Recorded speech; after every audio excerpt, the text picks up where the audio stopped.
போகும் வழியில் அவந்திகா HR பேசிய விஷயங்களை எல்லாம் சிவாவிடம் சொன்னார். இருவரும் 10 நிமிடத்தில் தர்மா குரூப்புக்கு வந்து விட்டார்கள். அவள் ஆபீஸை அடைந்தவுடன் தன்னுடைய ஹேண்ட்பேக்கில் இருந்த ஒரு சிறிய பாக்ஸை எடுத்தார். தன்னுடைய காயத்தை சிறிது பவுடரால் மறைக்க நினைத்தார். சிவா அவந்திகாவின் செயல்களை பார்த்து கொண்டிருந்தார். அவந்திகாவின் இடத்தில் வேறு ஒரு பெண் இருந்திருந்தால் இந்நேரம் அவள் தன்னுடைய தைரியத்தை இழந்திருப்பார். ஆனால் அவந்திகா அப்படி இல்லை. சிறிது நேரத்திலேயே அவள் மீண்டும் தன்னம்பிக்கையோடு எழுந்து நிற்பவளாக தெரிந்தார். உடனடியாக காரில் இருந்து இறங்கி ரிசப்ஷன் வழியாக உள்ளே சென்றாள். அவந்திகாவால் இன்றைய நாளை சமாளிக்க முடியாவிட்டால் அவளுக்கு ஹெல்ப் பண்ண வேண்டும் என்று நினைத்த சிவா தினேஷை கூப்பிட்டார். தினேஷ், அவந்திகா 15th ஃப்ளோர்ல ஒரு மீட்டிங் அட்டெண்ட் பண்ண போயிருக்கா. இமீடியட்டா எனக்கு 15th ஃப்ளோரோட கேமரா ஆக்சஸ் கொடுங்க என்றார். உடனே கொடுக்குறேன் சீஃப் என்று சொன்னவர் பிறகு ஒரு சிறிய தயக்கத்தோடு சீஃப், நான் காலையிலேயே உங்ககிட்ட ஒரு விஷயம் என்று சொல்லி முடிப்பதற்குள் சிவா குறுக்கிட்டு, எதுவா இருந்தாலும் அப்புறம் பேசிக்கலாம் தினேஷ், முதல்ல நான் சொன்னதை செய்யுங்க, மீட்டிங் முடிச்சதுக்கு அப்புறம் பேசிக்கலாம் என்றான். இதை சொல்லிவிட்டு சிவா போனை வைத்தார். அவந்திகா மீட்டிங் ரூமுக்கு வெளியில் செல்வதற்கும் சிவாவுக்கு ஆக்சஸ் கிடைப்பதற்கும் சரியாக இருந்தது. இப்போது சிவாவால் அங்கே நடப்பதை எல்லாம் தன்னுடைய செல்போன் வழியாக தெளிவாக பார்க்க முடிந்தது. அவந்திகா தன்னுடைய டிரெஸ்ஸையும் ஹேரையும் சரி செய்து கொண்டு ரூமுக்கு வெளியில் நின்றார். அப்போது உள்ளிருந்து சில குரல்கள் கேட்டது. இது என்ன ஜோக்கா? இவ்வளோ நேரம் ஆயிடுச்சு, அந்த பொண்ணு இன்னும் வரல. நம்மளோட ஒவ்வொரு மொமெண்ட்டும் ரொம்ப ப்ரீஷியஸ். அதை நாம இவ்வளோ கேர்லெஸ் பீப்புளுக்காக வேஸ்ட் பண்ண முடியாது என்று ஒருவர் கோபமாக கூறினார். அதை கேட்ட மற்றொருவர், எக்ஸாக்ட்லி, நாளைக்கு அக்ரிமெண்ட்ல சைன் பண்ணணும், ஆனா மேடம் இது வரைக்கும் வரல. டீலிங் விஷயத்துல இவ்வளோ அலட்சியம் நல்லதில்லை என்றார். Yes, you are correct. Moreover அவர் ரொம்ப படிக்கலன்னு நான் கேள்விப்பட்டேன். யாரோ ஒரு ஆளு ரெக்கமெண்ட் பண்ணதுனால தான் அவளுக்கு இங்க வேலை கிடைச்சிருக்கு. அதனால தான் இந்த வேலையோட அருமை அவளுக்கு தெரியல என்றார். அங்கிருந்தவர்கள் ஒவ்வொருவரும் அவந்திகாவை பற்றி ஒவ்வொரு விதமாக மோசமாக பேசிக் கொண்டிருந்தார்கள். அவர்கள் எல்லோரும் நீண்ட காலமாக அந்த கம்பெனியில் வேலை செய்தவர்கள். எல்லோருக்கும் நல்ல போஸ்டிங், நல்ல எக்ஸ்பீரியன்ஸ் இருந்தது. ஆனால் அவந்திகா மாதிரியான படிக்காத இளம்பெண் அவர்களுக்கு பாஸாக இருப்பதை அவர்களால் ஜீரணிக்க முடியவில்லை. அதனால் அவர்கள் தங்களுடைய அதிகாரத்தை காட்டி அவளை பயமுறுத்த திட்டமிட்டு இருந்தார்கள். ஆனால் அவந்திகா வெளியில் நின்று கொண்டே அவர்கள் பேசிக் கொண்டிருப்பதை எல்லாம் கேட்டுக்கொண்டிருந்தாள் என்பது அவர்களுக்கு தெரியாது. அவந்திகா சடனாக கதவை திறந்து கொண்டு உள்ளே நுழைந்ததும் அவளை பார்த்தவுடன் அந்த ரூம் கப் சிப் என்று சைலண்ட் ஆகிவிட்டது. இதுவரை அவந்திகாவை பற்றி தவறாக பேசிக் கொண்டிருந்தவர்கள் எல்லாம் சட்டென பேச்சை நிறுத்திவிட்டார்கள். எல்லோரும் பயந்தபடியே அவளை பார்த்தார்கள். First of all, I want to apologize to you all for the delay. இந்த கம்பெனியை நாம முன்னுக்கு கொண்டு போகணும்னா நாம எல்லாரும் ஒன்னா சேர்ந்து தான் ஒர்க் பண்ணணும் என்றார். அந்த ரூமில் இருந்தவர்கள் எல்லோரும் ஒருவரை ஒருவர் பார்த்து கொண்டார்கள். அவந்திகாவிடமிருந்து இப்படி ஒரு ரியாக்ஷனை அவர்கள் எக்ஸ்பெக்ட் பண்ணவே இல்லை. அவந்திகாவை பற்றி தவறாக பேசிக் கொண்டிருந்தவர்கள் எழுந்து நின்று தங்களுடைய கருத்தை வெளிப்படுத்த நினைத்தார்கள். நீங்க சொல்றதெல்லாம் கரெக்ட் தான் மேடம், ஆனா நாங்க இல்லாம உங்களால எதுவும் செய்ய முடியாது என்றார். அதை கேட்டு அவந்திகாவுக்கு சற்று எரிச்சலாகத்தான் இருந்தது. அவள் சேரில் கம்ஃபர்டபுளாக அமர்ந்தார். கொஞ்சம் விளக்கமா சொல்ல முடியுமா என்று கேட்டார். அதுக்கு என்ன, சொல்லிட்டா போச்சு. நான் ஒன்னும் தப்பா சொல்லலையே. உங்களை பத்தி உங்களுக்கே நல்லா தெரியும். நீங்க டிகிரி கூட கம்ப்ளீட் பண்ணலன்னு நான் கேள்விப்பட்டேன். எக்ஸ்பீரியன்ஸும் இல்ல. அது மட்டும் இல்ல, உங்க சிஸ்டரோட ஹஸ்பண்ட் கூட தான் இப்போ லிவ்இன்ல இருக்கீங்கன்னு கேள்விப்பட்டோம். இதெல்லாம் விட முக்கியமா தர்மா குரூப்ஸ்ல இருக்க யாரோ ஒருத்தர் கூட உங்களுக்கு க்ளோஸ் ரிலேஷன்ஷிப் இருக்குன்னு கேள்விப்பட்டேன். அவர் மூலமா தானே உங்களுக்கு இந்த வேலை கிடைச்சது என்றார். கொஞ்சம் கூட கூச்சமே இல்லாமல் அவன் அவந்திகாவை அவமானப்படுத்திக் கொண்டிருந்தார். அவந்திகா அவனுடைய வார்த்தைகளுக்கு பதில் சொல்லவில்லை. அவள் அமைதியாக இருப்பதை பார்த்து எல்லோரும் ஒவ்வொருவராக எழுந்து பேச ஆரம்பித்தார்கள். கிட்டத்தட்ட எல்லாருமே ஒரே டோனில் தான் பேசினார்கள். அவர் சொல்றது கரெக்ட் தான். நாங்களும் எல்லாத்தையும் கேள்விப்பட்டோம். இந்த மாதிரி ஒரு கேரக்டர் கூட ஒர்க் பண்ண நாங்க ரெடியா இல்ல. உன் கூட சேர்ந்து நாங்க கஷ்டப்பட்டு வேலை செஞ்சாலும் அந்த கிரெடிட் எல்லாம் உனக்கு தான் கிடைக்கும். உன்ன மாதிரி ஒருத்தர் இந்த போஸ்ட்ல இருக்கிறது நம்ம கம்பெனிக்கு தான் அவமானம்.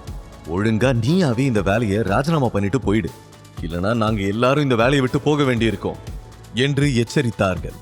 பழைய எம்ப்ளாயீஸ் யாருக்கும் அவந்திகா வேலைக்கு சேர்ந்தது பிடிக்கவில்லை. தர்மா குரூப்ஸில் அவந்திகாவின் ஃபர்ஸ்ட் டே மீட்டிங்கிலேயே ஓல்ட் எம்ப்ளாயீஸ் எல்லோரும் ஒருமனதாக, எங்களுக்கு உன் கூட ஒன்னா ஒர்க் பண்ண விருப்பம் இல்ல, நீயாவே ராஜினாமா பண்ணிட்டு போயிடு, இல்லனா நாங்க எல்லாரும் வேலையை விட்டு போக வேண்டியிருக்கோம் என்று கூறினார்கள்.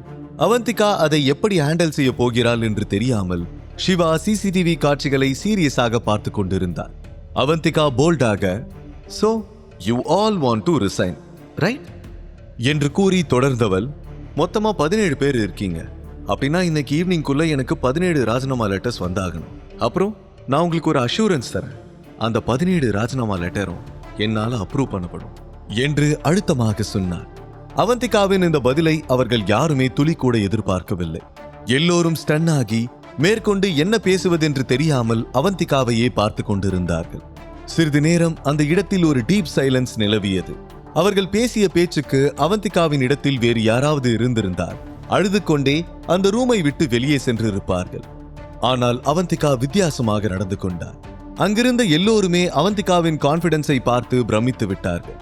எப்படி ரியாக்ட் செய்வதென்று தெரியாமல் எல்லோரும் அமைதியாக பார்த்து கொண்டிருக்க, team, my time is very precious, so I don't like to waste my time. என் கூட ஒர்க் பண்ண விருப்பம் இல்லாதவங்க இப்பவே இந்த ரூமை விட்டு வெளியே போகலாம். என் கூட ஒர்க் பண்ண ரெடியா இருக்கவங்க மட்டும் இந்த ரூம்ல இருந்தா போதும் என்றார். அவர்கள் எல்லோரும் அவந்திகாவை மிரட்டுவதற்காகத்தான் வேலையை விட்டு சென்று விடுவோம் என்று சொல்லி இருந்தார்கள்.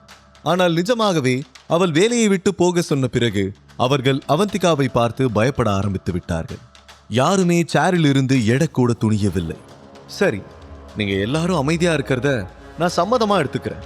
இப்ப நான் ஒர்க்கை ஸ்டார்ட் பண்றேன். Once again I am telling you, வெளியே போகணும்னு நினைக்கிறவங்க தாராளமா போகலாம் என்றார். சிறிது நேரத்திற்கு முன்பு வரை ஆட்டிடியூடாக பேசிக் கொண்டிருந்தவர்கள் எல்லோரும் இவ்வளவு சீக்கிரம் உடைந்து போவார்கள் என்று அவந்திகா எதிர்பார்க்கவில்லை.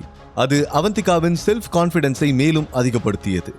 பிறகு டேபிள் மீது இருந்த ஃபைல்ஸை தன் பக்கமாக இழுத்தார். முதல்ல நான் ஒரு சில விஷயங்களை தெளிவுபடுத்தணும்னு விரும்புறேன் என்று ஆரம்பித்தார். இப்போது அங்கிருந்தவர்கள் எல்லோரும் அவந்திகாவின் வார்த்தைகளை கவனமாக கேட்டுக்கொண்டிருந்தார்கள். அவளை பலவீனமானவள் என்று நினைத்துக் கொண்டிருந்தவர்கள் எல்லோரும் இப்போது அவளை ஒரு பெண் சிங்கமாக பார்த்தார்கள். சொல்ல போனால் அவளுடைய துணிச்சலான ஆட்டிடியூட் எல்லோரையும் அமைதியாக்கிவிட்டது. இந்த போஸ்டுக்கு என்னோட குவாலிஃபிகேஷன் ரொம்ப கம்மிதான்னு எனக்கே தெரியும். இதை ஹேண்டில் பண்றதுக்கு என்கிட்ட எந்த எக்ஸ்பீரியன்ஸும் இல்லை, அதையும் ஒத்துக்கிறேன். ஆனா என்னோட எபிலிட்டி மேல எனக்கு நிறைய கான்ஃபிடன்ஸ் இருக்கு. அதனால நிச்சயமா என்னால் இதை சக்சஸ்ஃபுல்லா ஹேண்டில் பண்ண முடியும்னு நான் நம்புறேன். நல்லா கேட்டுக்கோங்க, என் கூட ஒர்க் பண்ணா இந்த வருஷம் ரெக்கார்ட் பிரேக் பண்ணி 10% ப்ராஃபிட்டை நம்மளால நம்ம கம்பெனிக்கு இன்க்ரீஸ் பண்ணி தர முடியும் என்று முழு கான்பிடன்ஸோடு கூறினார். அங்கிருந்தவர்கள் எல்லோரும் அவந்திகாவின் பேச்சை கேட்ட பிறகு மிகவும் உற்சாகமாகிவிட்டார்கள். இவ்வளவு சிறு வயதிலேயே அவளுடைய கான்பிடன்ஸ் எல்லோருக்கும் ஆச்சரியத்தை ஏற்படுத்தியது. அவள் எல்லோரையும் பார்த்து, இன்னும் என்னோட கேள்விக்கு நீங்க பதில் சொல்லவே இல்லையே. நீங்க எல்லாரும் என் கூட சேர்ந்து ஒர்க் பண்ண ரெடியா இருக்கீங்களா என்று கேட்டார். மறுகணமே எல்லோரும் கோரஸாக எஸ் மேடம் என்று சொன்னார்கள். ஆனால் அப்போதும் அவந்திகாவை பிடிக்காத 4 எம்ப்ளாயீஸ் அங்கு இருக்கத்தான் செய்தார்கள். அதில் ஒருவர், சின்ன வயசு, கொஞ்சம் கூட பயம் இல்லை, ரொம்ப கிளவரா சிச்சுவேஷனை ஹேண்டில் பண்றீங்க, அதெல்லாம் ஓகே தான். பட் பேசுறது ரொம்ப ஈஸி மேடம். ஆனா இந்த பேச்சை வச்சுக்கிட்டு எதுவும் செய்ய முடியாது. வெறும் பேச்சு திறமையை வச்சு 10% ப்ராஃபிட் இன்க்ரீஸ் பண்றது நடக்காத காரியம். அதுக்கு நாம ஹார்ட் ஒர்க் பண்ணணும், புரிஞ்சுதா என்றார். அதை கேட்டு அவந்திகா தன்னை தானே நிதானப்படுத்திக் கொண்டு, அப்படியா, அப்போ என்னால முடியாதுன்னு சொல்றீங்களா மிஸ்டர் என்று கேட்க, அவர் ஆமாம் என்பதை வெளிப்படுத்தும் விதமாக அமைதியாக இருந்தார். சரி, அப்படின்னா நாம ஒரு பெட் வச்சுக்கலாமா? ஒருவேளை இந்த கம்பெனியோட ப்ராஃபிட்டை நான் 10% இன்க்ரீஸ் பண்ணி காமிச்சிட்டேன்னா நீங்க நம்ம எம்ப்ளாயிஸ் எல்லாருக்கும் முன்னாடி என்கிட்ட அப்பாலஜி கேட்கணும். கேட்பீங்களா? அது மட்டும் இல்ல, உங்க 6 மாசம் போனஸையும் இழக்க வேண்டியிருக்கும்.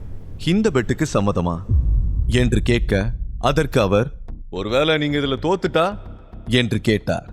வெல், நான் இதுல தோத்து போயிட்டா இமீடியட்டா இந்த பதவியை ராஜினாமா பண்ணிடுறேன் என்று போல்டாக கூறினார்.